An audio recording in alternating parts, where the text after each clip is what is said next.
People say we are approaching a dizzying turn of events. The New York Times writes that according to experts, we are at the brink of a new era.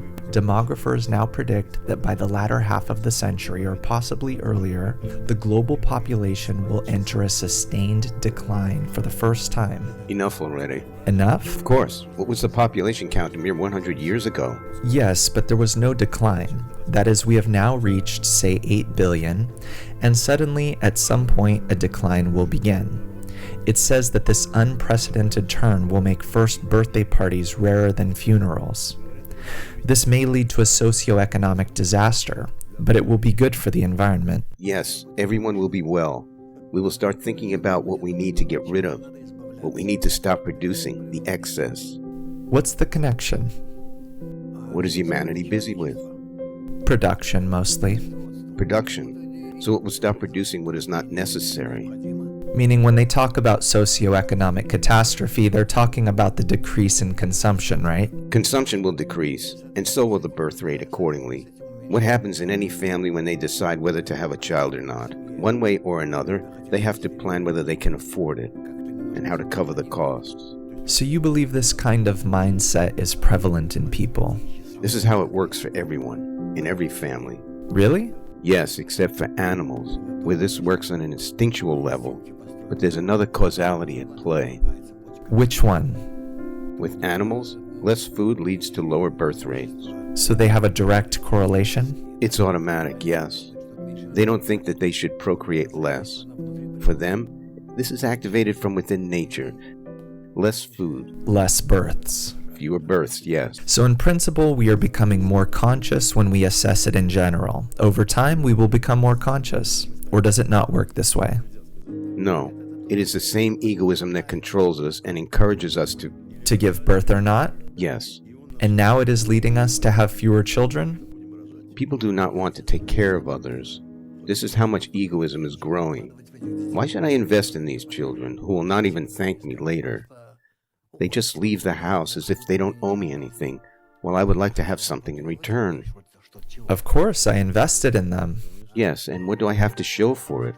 What do I get from them? So it's still a matter of ever-growing egoism. Of course, this is all a matter of egoism. On top of that, they'll have grandchildren which will require some kind of participation from me.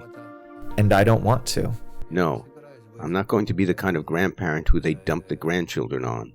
Rabash spoke very simply about what is happening here. You are told very clearly, close your mouth and open your wallet. That's it. Yes, and it's going to get worse and worse, right? In addition, there's no future in sight. And besides that, I want a quiet life. Yes. So the birth rate... Everything will work out. This is an auto-regulated system. So it's nevertheless nature that regulates it. Of course, nature and no one else. Or call it the creator. What does he want then? Please answer this last question. We want to create the most suitable conditions for correction, for self-correction. And we are at the crossroads. Which part of our correction will be carried out by the upper governance, and which part of our correction will consciously take upon ourselves. So far, I don't see any movement towards this, desire for this on the part of humanity, which needs to realize that it should be different, more sociable, more ready to consciously acknowledge the challenges of nature and somehow address them, and set these tasks for ourselves. I do not see the creation of research centers as is usually done in society. To study what? To study this phenomenon. What is happening to us, to humanity, to society, family, children, parents? There should be many such institutions, different kinds in every nation, in every society, in every country.